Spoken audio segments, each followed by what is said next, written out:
Hello, I'm Amanda from IEEE PES Student Branch Chapter of University of Madura. Welcome you all to the webinar Introduction to KNX Automation organized by IEEE Power and Energy Society Student Branch Chapter of University of Madura as a part of PES Day 2020. Our guest speaker today, Engineer Jacob Thomas Puthkeril, will deliver a remarkable session and thank you very much to agree on this. Engineer Jacob Thomas Puthkeril is an electrical automation engineer at ABB QSC SI India. IEEE PES Young Professional Kerala Section. IEEE PES founder, chair of Marian Engineering College Student Branch Chapter. Technical lead Vidyut Association. I cordially invite you, sir, to carry on the session. Over to you, sir. Okay, thank you, Amanda. So, good evening, everyone.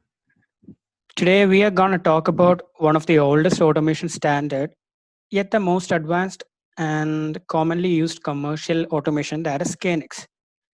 So, before I start the session, I would like to thank all the EXICOM members of IEEE Student Branch and IEEE Student Branch Chapter of University of Moratuwa, and also the Honorable IET Secretary and the V Coordinator of Sri Lanka Section Engineer Tilini Vasundhara for giving me an opportunity to take a webinar session. So let's dive into the session.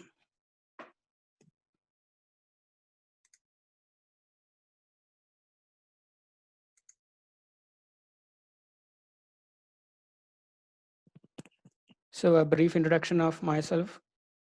I'm Jacob Thomas Puthkeril, currently working as a business development manager in automation vertical in ABB QCSSI in Bengaluru, India. Speaking about my IEEE experience, I am currently the IEEE PS Young Professional Volunteer in Kerala section. I graduated as an electrical and electronics engineering from Marine Engineering College. I graduated to APJ Abdul Kalam Technology University in 2019. And I'm the interim chairman of the PES Student Branch Chapter of Marine Engineering College. Together with some of my volunteering are the technical lead for the Vidyut Association for the year 2018 and 2019, the technical head convener of the National Conference of Innovation in Renewable Energy and Technologies held at Marine Engineering College in 2019. I was also the program lead for the three-phase technical FLIA 2020, 2019, and 2016. So as an overview, first, the session will be divided into two parts. First, we can see the basics of automation system and its necessity, the type of automation system, and gradually we will concentrate on the building automation since KNX comes under the building automation standards. From there, we will move into the main topic, that's the KNX system and its relevance, programming, and finally, we end the session by a basic visualization of KNX automation. So, we all know, or we have all heard about the automation, what really automation is. So, as a brief introduction, automation is one of the prominent or the growing technology which is built in an infrastructure to reduce the human intervention to do a particular task. So automation actually comes from the word automate, which is a Greek word, I think, for self-moving. And automatic control is the use of control systems for operating the process equipments in the required way. So in my point of view, 18th century can be considered as the industrial revolution. Entering to the 19th and the 20th century, it can be considered to be the scientific revolution. And the 21st century, it's like the automation era.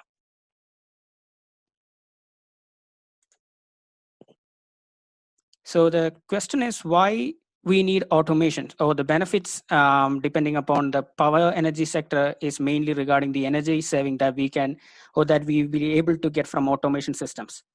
And moreover, that automation can reduce the material cost and moreover increases quality, precision, and accuracy. Almost 68% of factories around the globe is automated, and the rate is growing year by year. Even if it is a large investment in the beginning, As compared with any other mechanism, automation systems provide superior performance in terms of precision, power, and speed of operation. So this shows the how we reached up till the technology or the latest technology of automation system. First, we can move on to the manual operation, which was one of the designation in earlier times in an industry. So a manual operator was a designation. So here you can see a man has to open the valve when the reading reaches a particular value. So in a situation where precision isn't a matter, say it was considered to be okay. So consider if the person opened the valve at a point at a value of 50.623, it wasn't possible. So gradually, necessary studies were came up and ended in the systems using pneumatic control, where air is being controlled for the automating systems.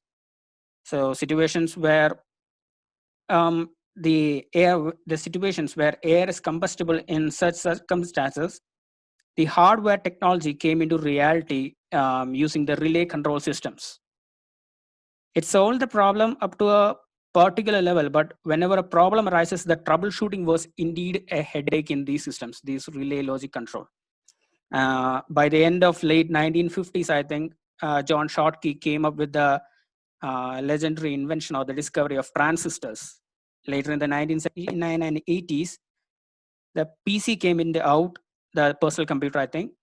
So the computerized automation started to pave a new path with the discovery of the programmable logical control by Richard Morley, who is commonly known as the father of programming logic controls. Richard started the company, the Modicon, Modicon stands for Modular Digital Controller. Since it is a vast topic, we don't need to go much detail in the industrial automation. So we're moving on.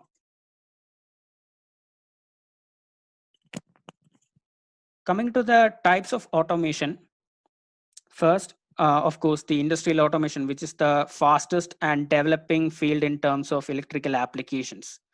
So industrial automation is said to be the use of control systems like the programmable logical control, programmable automation control, DCS, the discrete control systems for handling different processes and machineries in an industry.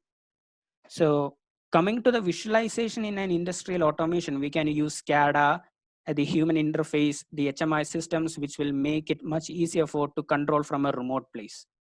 So the types of automation or the industrial automation, as you can see, is the numerically controlled machines like the CNC machines, the computer-aided manufacturing, the industrial robots, and the flexible manufacturing systems mainly concentrated on the PAC system, that is programmable automation control. The difference between the PLC and PAC is like that PLC mostly uses function blocks or ladder logic in order to program, but in a PAC system, they use the normal programming like the C, C++, C# in order to automate the system.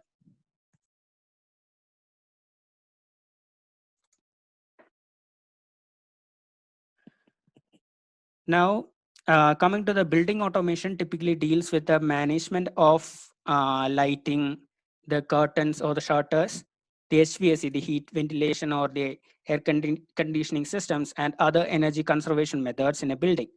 So we will see more about building automation shortly. Next is the substation automation. It is a type of automation system in substation to read, to control, and automating the devices, commonly the IEDs, the intelligent electronic devices, which includes RTU, PLCs again, smart meters, etc.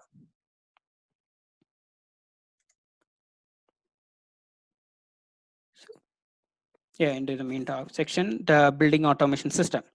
So BAS, or the building automation system, is a centralized control system or the solution for HVAC, lighting, shutters in order to meet the comfort and increase the energy efficiency in a building. So BAS actually focuses on the comfort level mainly. For example, for example, in a BAS system is the human-centric lighting.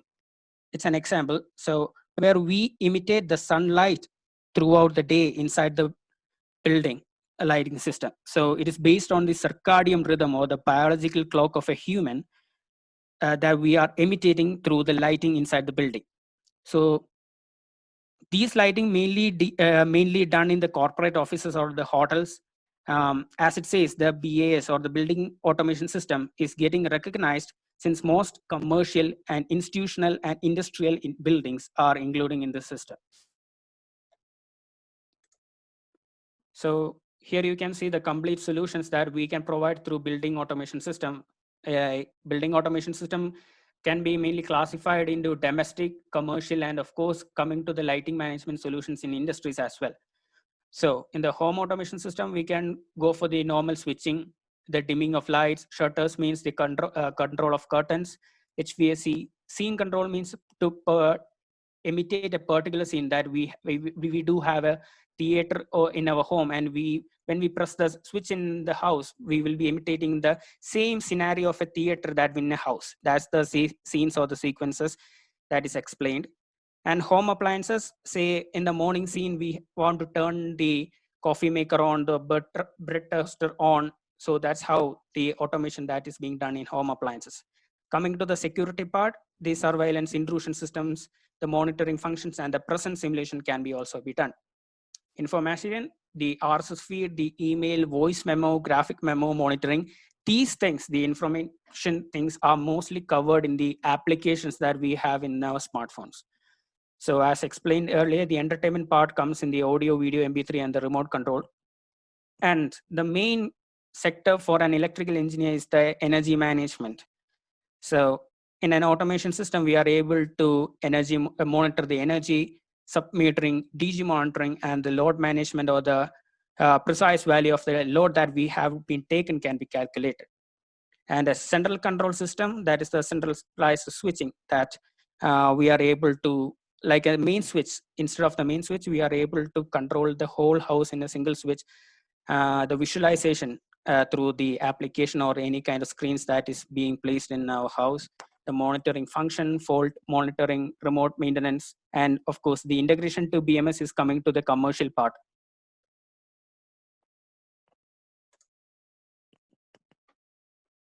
So the BAS have certain protocols and standards. So actually, what does this protocols or the standard is mean?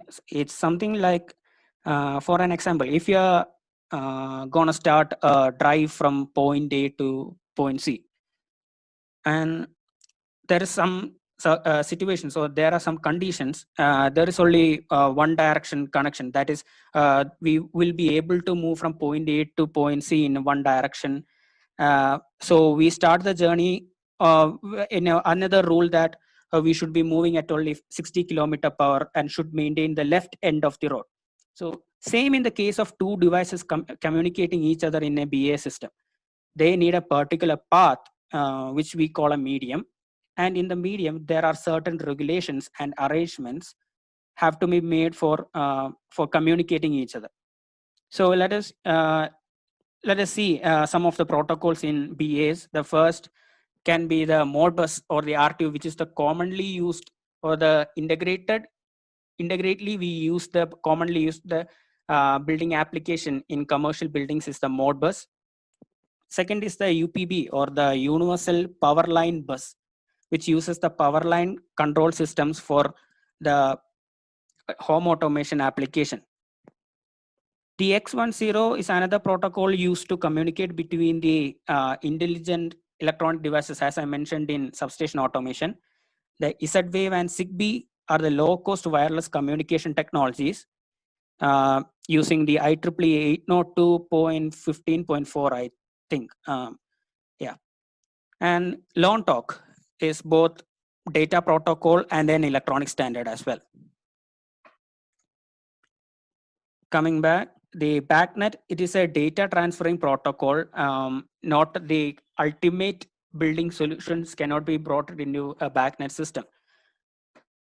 And the CBus, CC-Link, or DALI, DSI are the lighting management solutions. DALI is the digitally addressable lighting interface.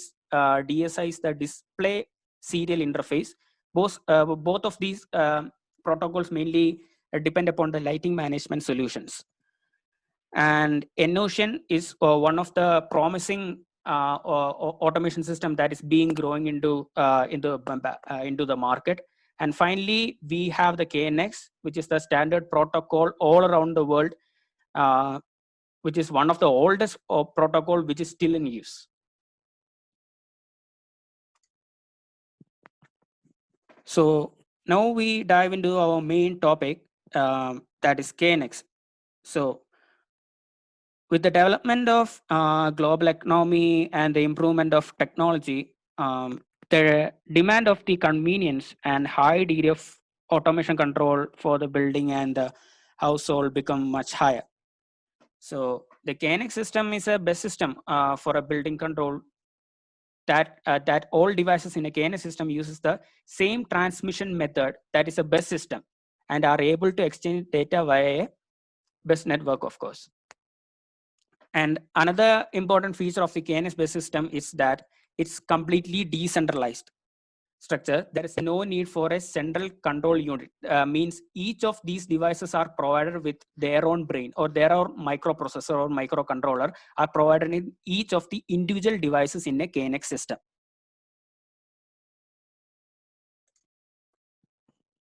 So basically, KNX was a European standard and was called the European Installation Bus Standard, and was also marketed by the EIBA only. That means the European Installation Bus Association.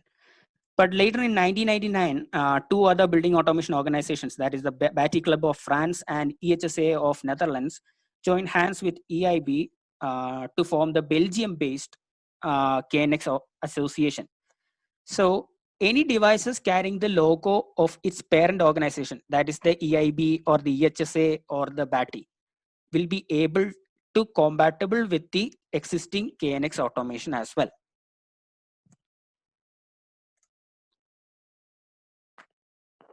So in the earlier days, as you can see, this is the conventional method of electrical wiring in an automation system.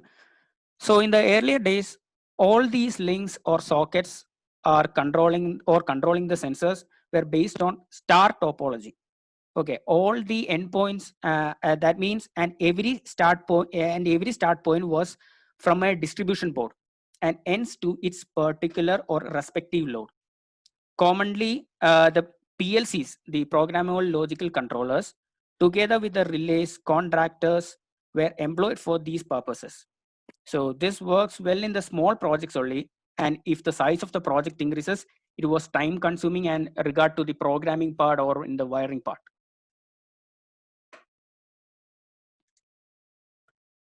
From now on, we are focusing on the advantages and features of KNX system. So because of the decentralized system, KNX bus system can be modified to add newer devices. Roughly, a KNX system can add up to 50,000 devices at first. Okay, so as I mentioned, the decentralized structure. So this basic system can later be updated with as many devices as necessary to perform the desired controls task. So what need to be considered are the benefits offered by the system over its entire service line. That's why KNX is mostly preferred all around the world. So actually, what is really a bus system? So it is a networking solution actually, between the devices having the same cable line interconnected to each other. So as you can see in the figure, all the blue boxes are either the sensors or the actuators. So all are connected to a single cabling network. So the telegrams, as you can see, they are the message that is being passed through the devices, or these telegrams pass through the particular networking cable that we are connecting between the sensors and the actuators. So the real question, why do we prefer KNX? So as I mentioned earlier, there are a large number of best technologies around the market, like the CBus, Zigbee, Wi-Fi, Bluetooth, everything is there. But people go to KNX. So all of them does have their own features or advantages. So, but what makes KNX outstanding is that it has almost 400 plus manufacturers in 50 plus different countries. So actually, what is this 400 plus or what is this 50 plus? I will just give you by an example. Say for before 20 years back, we have built a house with an automation system and smart systems of brand X. Suppose consider brand X, following a particular protocol. So after 10 to 12 years, the user faces some issues. Since all these are electrical and electronic devices, it is a chance for that to occur. So the electrician may resolve this issue sometimes by purchasing the same product from the company. But what happens if the problem arises again and the company stop supporting that product? So as an alternative, maybe the electrician might counter the situation with another brand's device, which is non-adaptable to the existing system and which is not practical or reliable solution. So, and we can't even guarantee whether 25-year-old technology even exists, because 25 years back we didn't have Wi-Fi or Bluetooth. Okay, so that is where the power of KNX lies. Consider the same situation 20 years back. Okay, we purchased the brand X automation product with KNX standard. Okay, so after 10 to 12 years, a fault occurs. The electrician is coming, and the electrician is able to buy a product from, if the from Y brand with the KNX standard, another brand's product, in order to counter this problem. If the X brand doesn't have if the X brand have stopped the product or the same product that was using in our system, we are able to use the product of the other brand. So this shows that KNX products are mutually compatible and can be easily modified in future. So even after 25 years or 30 years, we are able to add upon the solutions that we want in an automation system.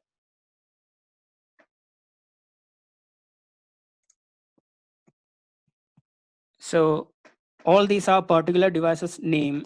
These are the IP interfaces, which we'll be talking later. These are IP interfaces of different brands, but following the KNX protocol. As you can see, this is the IP interface of Siemens, ABB, Schneider, MDT, which is a German MNC, Hager, which is a French company. So all these are performing the same task. That is the IP interfacing only. But even if even if we are using the ABB automation system, we are able to use the Siemens interfacing in that automation system. So that is the main advantage. So as I mentioned earlier, KNX was really originated from the European standards, and they are mostly concentrating on the European market only. So is it compatible in the Asian countries? That's the real question. So I can give you an example for that. As I'm working in ABB, I know that the most of the products are basically like the what the people really want in Europe. Say for we don't have ceiling fans in Europe. Okay, so the ABB or any other product or any other brands are producing like the chiller units, heater units. So if a client or a customer asks that his fan is to be automated under the KNS system, we usually give them the light dimmers, which is strongly not recommended. So in that situation, an Indian company named Lebanor came up with a KNX standard, and they started to understand the market of India or any other Asian countries. So they started to produce or they started to manufacture actuators basically concentrated on the ceiling fans. And we weren't able to control the TV or we weren't able to control the audio systems through KNX system back 3 to 5 years back. But Lebanon has again came up with the solution of IR blasters, the infrared blasters, actuators to control the TVs or the audio systems. That in order we can able to integrate those systems into KNX as well. So that's the power of KNX. Any number of any brand we are using, they all have the same product.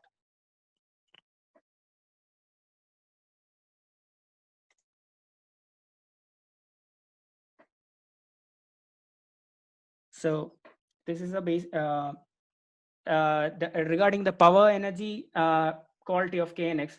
As you can see, it's a basical study taken by the Piper University of Applied Science, which says that 50% of the consumed electricity that we are able to save through KNX.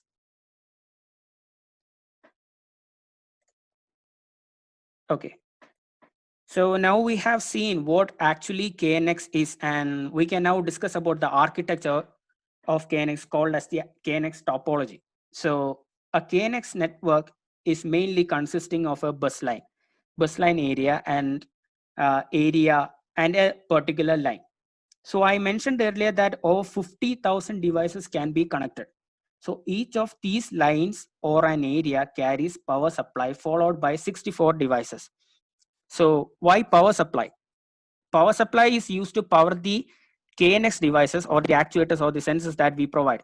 Okay, and permit steady flow of telegrams between the devices. So in a line, 64 devices can again be increased using a line repeaters.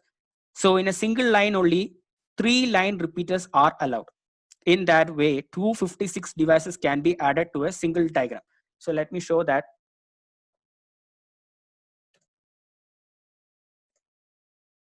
So this is a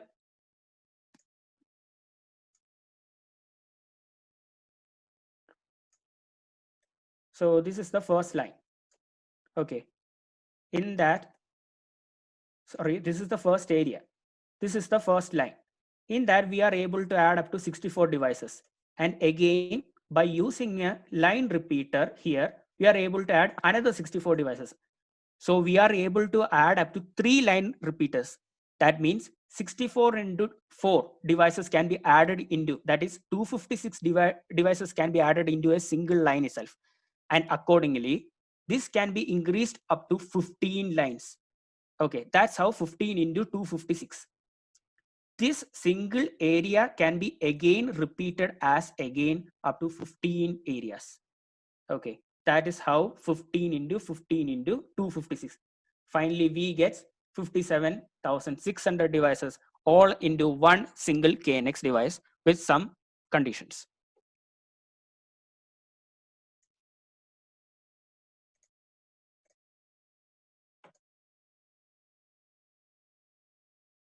So this is some of the figures or diagrams of the KNX devices. Not coming into detail, but what I want to show is that a KNX topology has two parts. That is the back-end devices and the front-end devices. Okay, so the back-end devices, these are the actuators. Okay, that we are using, the switching actuator, curtain actuators, dimmers. Okay, the what I mentioned earlier, the ceiling fan actuators. All these are the coming under the back end or in the distribution board, speaking commonly. So in the front end, that is the main switch part, where the user is able to give an input. That is what we call as the front ends. So see this, this is the universal interface, this ABB product. So use a universal interface, which means that if a particular customer says that I don't want any kind of KNX switches or the in front ends, instead I just want the backends. Normally I will be using the ordinary switches in order to communicate with the devices in a KNX device. So in order to link the switch with the KNX device, we use this universal interface. That's the use of this.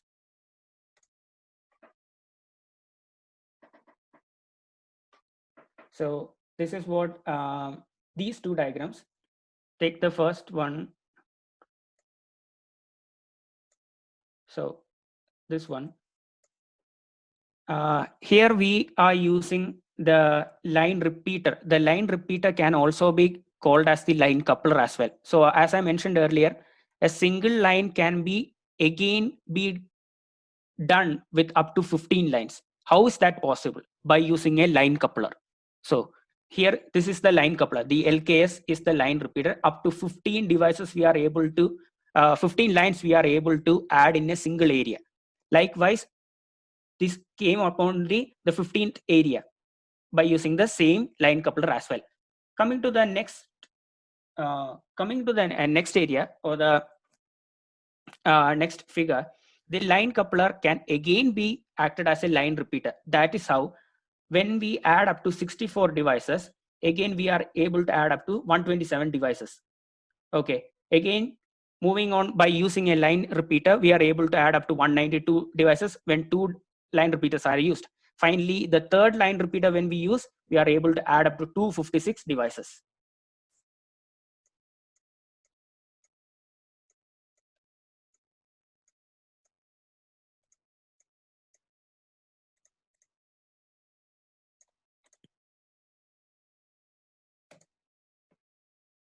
So now let us see the communication media that we can use in the KNX system. First is the twisted pair. The image that you see is the green cable is called the EIB cable or the twisted cable, used for the communicating between the devices of a KNX devices.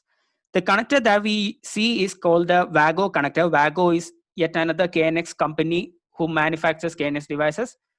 So this connector is used to plug in the KNX part of each devices. Okay, that is what twisted pair, and which is the commonly used media in the KNX protocol. Now coming to the power line, which is the most advancing communication medium all around the world right now. In this, we don't require any separate bus cable for communication. What we want is the electric power lines that we use to power the devices already installed can be used, and communication medium, something like the HART protocol, for example.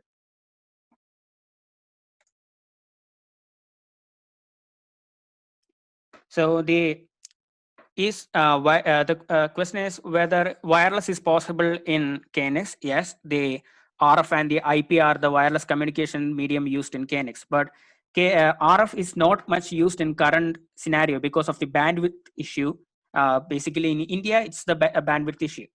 So we go with the IP interfacing when we interfacing where devices link each other with local or wide area network for communication with each other. So this process of communication is called KNX IP tunneling. And in the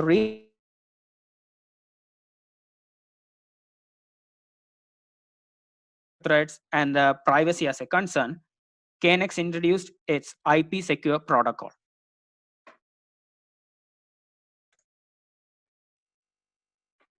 So a topology can be designed in different ways, as you can see, as a line, star, radial, tree, but it should be noted that the KNX system should not be a closed system.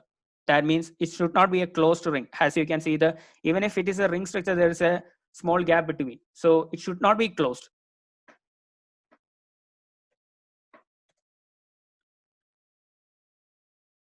So this is the limitation of cabling that I mentioned earlier. There are some conditions that we have to meet in order to have a KNX automation system. So as you can see, the next slide, I think. Yeah. From a device to device, from the first device to the last device, it must be 700 meters. It should be maintaining 700 meters to ensure proper communication between the devices. And from the power supply or the chalk that we are using to power up the KNX devices, the distance between the last device should be 350 meters. And all together, all the KNX system should be enclosed in within 1000 meters or actually 1 kilometer.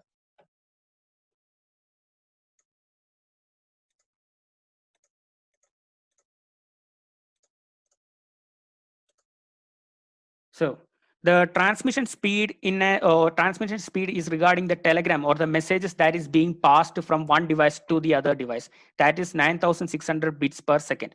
So a line can have up to 64 devices.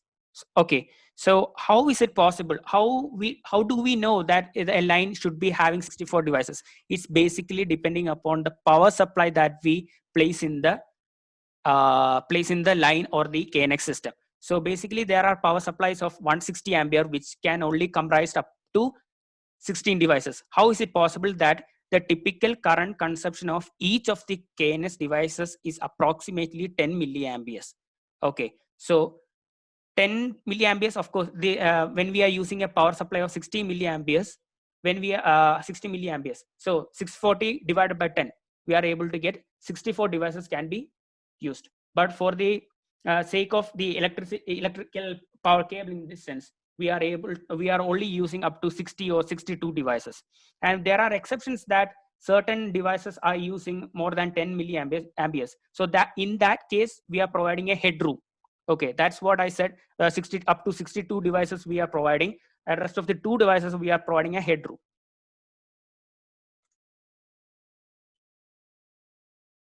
So a line coupler or a repeater, as I shown, a line coupler can be used as a repeater, is just used to extend the network, but they do not send telegrams to each other. That they do not communicate each other. They are just used to extend the system only.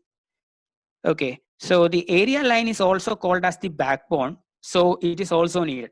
Its own power supply. The telegram accumulation, or whether will not affect the data transfer between the devices. That a telegram accumulation means maybe in a commercial project there will be a large number of data or large number of telegrams communicating at the same time, which will be able to rise up with the traffic or something like that. But it doesn't occur like that. That this is an important point. This is an important point. That's the telegram accumulation will not be affecting the KNX system. That is because of the KNX secure that I mentioned earlier.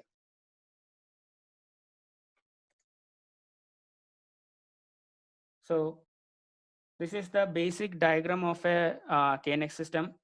At first, we have the power supply. The red line indicates the 230 volt AC, and the green is the KNX or the EIB cable that I've shown you. So first, we have the power supply. And as you can see, as I mentioned earlier, this is the bottom layer shows the back-end devices, and in the top part, we show the front-end devices or the sensor part. We usually call them as the user inputs. Okay, the user inputs may be like the sensors or the presence sensors, gas sensors, okay, motion sensors, and even the switches in a KNX system can also be considered as a user input. So first we have a power supply that might be a 160 milliampere power supply, 320 or a 640 milliampere power supply.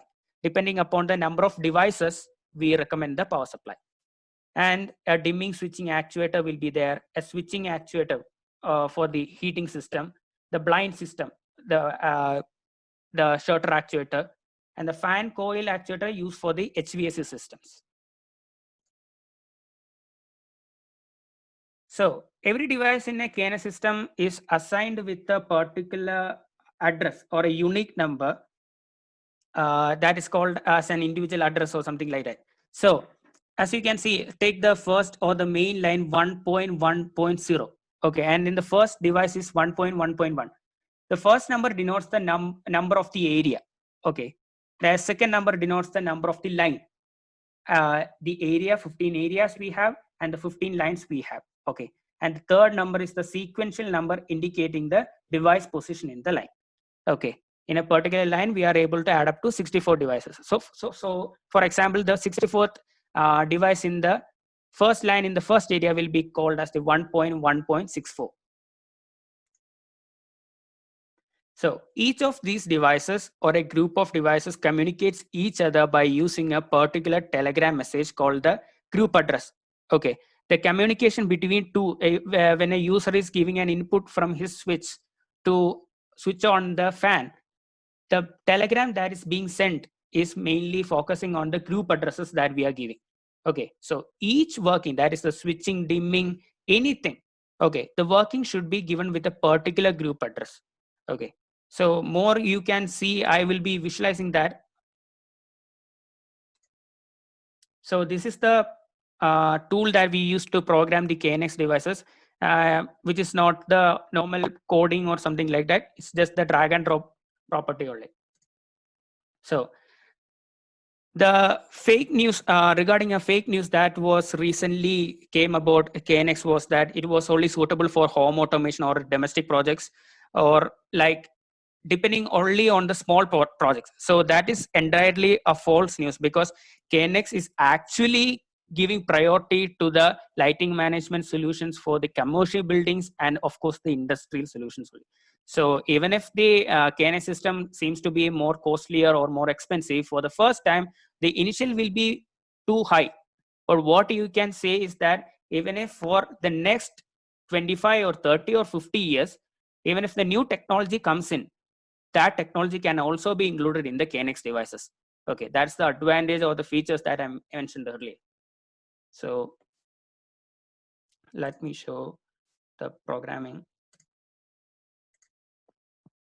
So this is the programming tool, that is the ETS, the engineering tool software for programming the KNX devices. So for a model, I'm starting a new project, webinar model. The backbone, how I'm supposed to communicate with the devices, whether it is a twisted pair or the IP interfacing. As you can see, there is no PL or the RF interfacing right now since I'm in India. So the group address styling, how should we indicate each of these devices? That 1.1.0 is of course the 3-level system.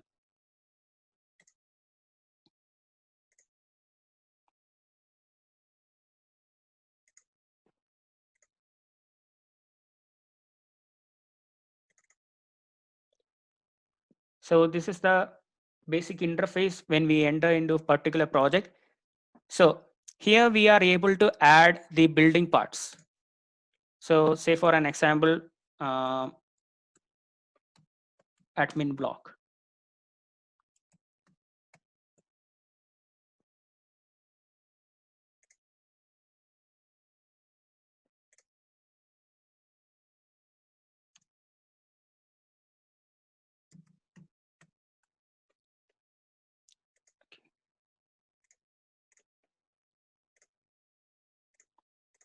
And in the admin block, we have going with the floors, say for the ground floor.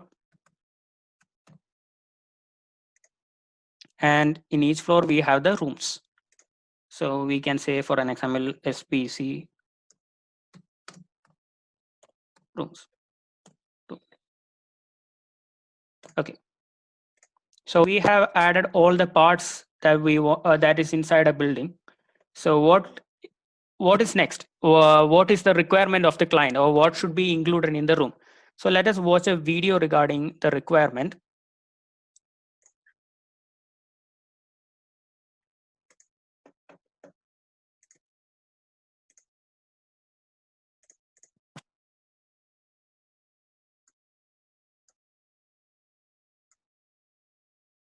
So before the video starts, this is the fuse or the MCB for the safety protection, and this is the backend devices. Okay, the backend devices comprise of the 30-volt power supply.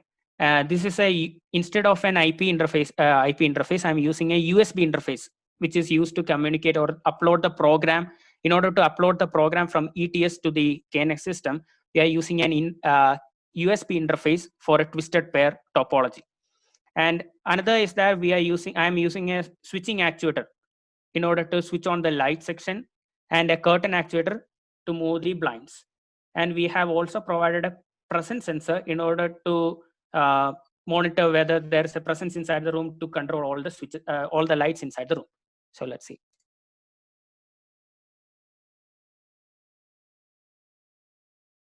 As you can see, when the MCB is on, when I'm pressing the switch, the first light is on.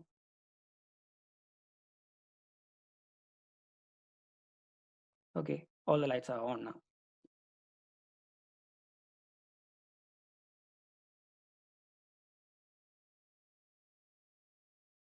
Now coming to the curtain section. Okay, the curtain actuator is right now on.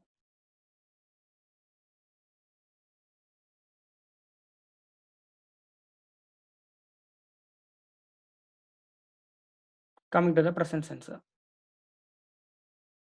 all the lights are on. So what we require is a switch actuator and a curtain actuator. That are the basic back-end devices that we require. The power supply isn't considered in the ETS programming, since we don't require to program the power supply. So the SPC room, okay, so we need to add a distribution board. So add devices, under add devices, there is a section called cabinet DB. Okay, In DB, we are able to add the devices. So in order to add the devices, we are choosing catalogs. And from there, we are able to choose the devices that we can, that we need to set up the DB. So here you can see the ultimate, all the devices, all the manufacturers that KNX has. Okay, any company we have to select that. So here we want the ABB selection for that time's sake. And for the switch actuator, I'm selecting the 4-fold. And a 4-port or the 4-output actuator does have a 16 ampere output, 6 ampere output, and of course a 10 ampere output. So here I am selecting a 16 ampere output switch actuator. Add.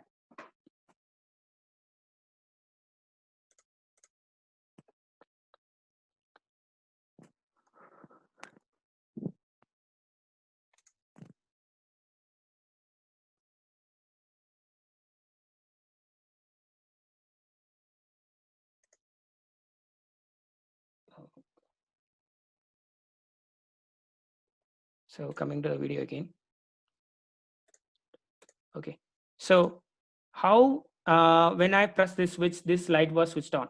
So as you can see, a particular telegram will be passing through this and giving the switch actuator that the first switch and the first output are linked together with the group address. That's the main use of the group address in the KNX system. Okay, so I will show you that. Yeah.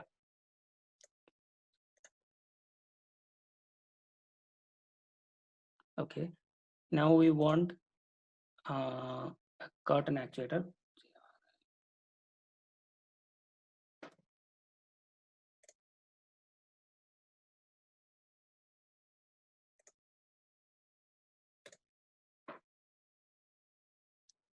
And regarding the user input, we are using a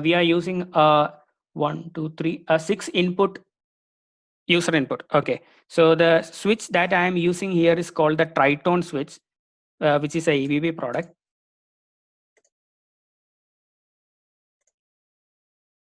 So again, yeah. So which is a 3-bar 6-fold switch.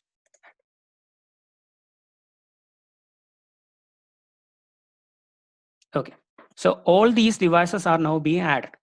Now what we want is, as I mentioned earlier, is the group address. So add the main group is that lighting or the SBC room.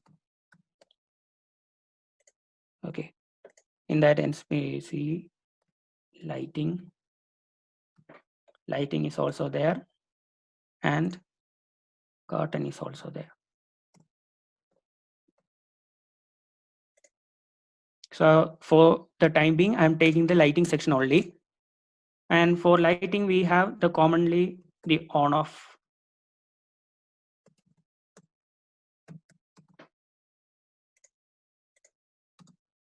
And the status for the on off. Okay, so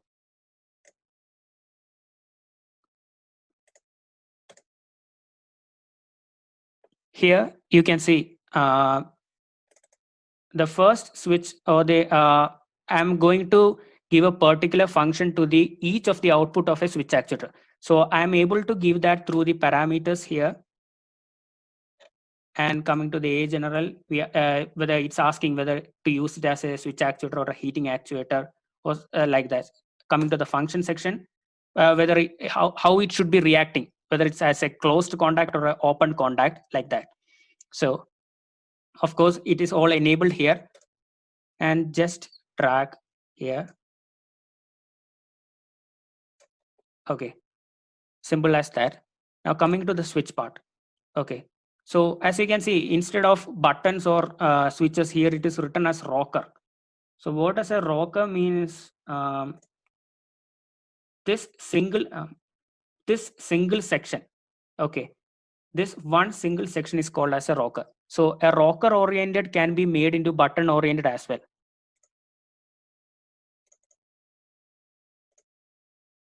Okay, Roca 1.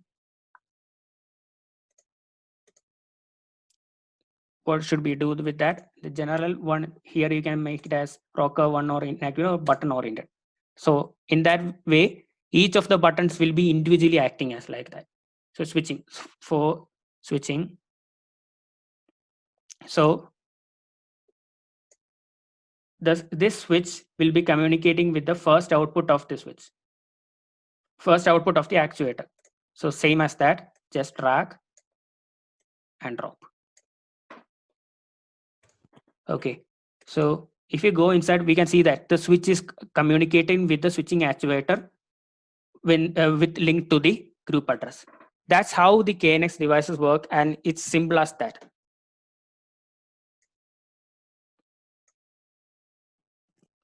So I'm ending my session by saying that even if I started with the session by telling that it's one of the oldest or one of the one of the oldest automation system, but still it's still in use. Why? Because it's that even if the newer technologies that is coming inside, as I mentioned earlier, there are large number of protocols in building automation like the BACnet, Modbus, everything. These systems can also be integrated into KNX system using the particular device. So that is the advantage of KNX. So a particular person working in a company in KNX can also be able to move to the other company KNX as a research developer or something like that. So that is the wide possibility of KNX system. So that is, I think I have shown you the basics of KNX system. I think it went beyond the basic to the intermediate level of KNX programming as well. So thank you. That's it. So if you have any queries, please. Thank you, sir. Let's move to the Q&A session.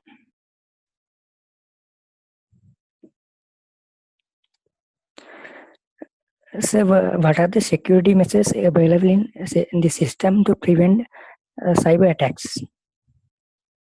Yeah, the cyber attacks are, for an example, a live scenario just happened in Switzerland using the KNX system. So in a bank, I think they have been using the complete automation system based on KNX and BACnet system.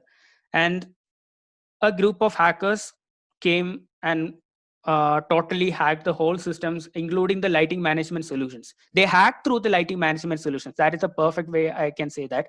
So from that moment only, the KNX has moved into or started to think of a better solution in the cyber threats. That's where the KNX IP tunneling protocol came into act. The KNX secure. That means the IP interface that I've shown you. That is using a particular protocol known as the KNX secure. Okay, which is like the WhatsApp messaging between the devices. It is an 8-bit encryption. That's how we are able to prevent those.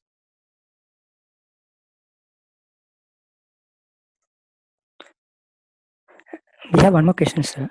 Okay. Can we use KNX system to upgrade an existing home electrical circuit? Sure, you can. You are able to do that. The only thing we want an addition is that an existing DB. That is the only requirement we want, and some part of the wiring also be considered for repairing or to integrate the system to the KNX. That's all we want. So that's the main advantage or the feature that is being or that is of KNX system. Excuse me, sir. Yeah. Does the KNX system provides the cloud facilities itself, or do the customers have to hire another cloud facility? Hello, your voice is cutting. So I will send a message.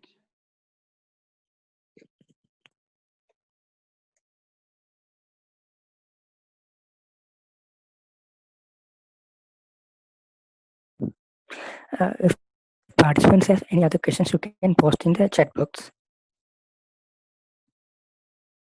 Yeah, sure. The cloud facilities are provided. Since I can give you a scenario, like I'm working in this company. Each of these companies, even if they provide the KNX standard and all, they have their own proprietary or they have their own signatures in each of these KNX devices. Okay, so as I mentioned earlier, IoT is being flourishing in the upcoming years. So KNX should also be looking into that. So the cloud facilities are mainly focused on the Microsoft Azure technology. Okay, all the data, all the data that is being collected in the dashboard of a KNX system is directly converted or directly linked to the Microsoft Azure. I hope I answered that question. Yes, sir. Thank you. So is it safe to use KNX system? That means how the privacy of our data.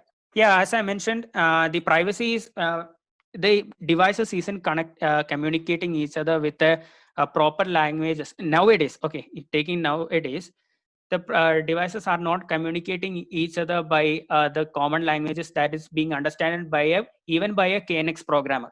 Okay, each of the time the devices communicate. Each times these languages changes by the 8-bit integration system by using a KNX secure technology. That is it. And the privacy, the KNX has a welcome door IP system where the I think everybody knows the welcome phone, that we have a screen in front of the each of the houses or each of the apartments. So those systems have 3 firewalls. Okay, even a programmer should enter after giving 8 input. Okay, 8 input password, only then he is able to give the, or he is able to program the complete KNX system. So that is the privacy. I think the privacy is maintained through such a way. Is that KNX protocol used for substation? No, KNX protocol isn't used for substations. KNX protocol is usually used for the domestic automation, commercial automation. That means the shopping malls, buildings. Okay, and considering the industries, we are able to we can able to automate the lighting management solutions and the HVAC systems in the industries. Not the robotic parts. KNX protocol cannot be used. Are there any online websites where we can check for the prices of these equipments? Are there dealers in Sri Lanka? Actually, I think there is a website called Ivory Egg, which is a UK-based company, which gives a pretty decent price tag of, or the pricing list of the devices, of KNX devices commonly. And regarding the dealers, I don't think so, since even my seniors are my sales senior is the sales specialist of Sri Lanka as well. So I don't think so. Even if I think there's a project coming in Colombo, an ITC hotel or something like that, which is taken over by the Schneider. Okay, they taken the bid based on the KNX system. So I don't think so. There are dealers in Sri Lanka. In my point of view, the Asia Pacific region is all controlled from here only, including the Chinese, Asia, excluding China. Yeah.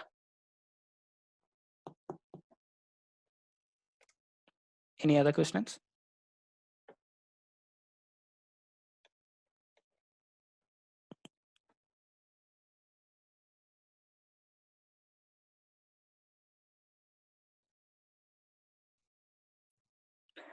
Is the KNX system economical to use in domestic? Sorry. Yeah. Is this KNX system economical to use in? Yeah. Out of the 10 projects that I have done almost 7 projects, which is purely domestic. Okay. But what I can see is that all these houses are too much rich or premium products. This is actually a premium product, these KNX devices. Okay. So it isn't commonly in upcoming years. So what I can say, basically, what is the reason behind this high pricing is that all these products are coming from either from Switzerland, Sweden, Norway, or somewhere from there. Okay, only a single company is from India, that is Lebanon, and there are large number of companies in China, like the GVS, Cabus. Okay, so we can rely upon Chinese marketing or the Chinese brands as well. since they are following the particular KNX protocol, they shouldn't be doing any mischief on that. So I think that is a guarantee for that. Yeah, KNX can also be rely upon the domestic projects depending upon the pricing, but based upon the brand that we use. That's the answer.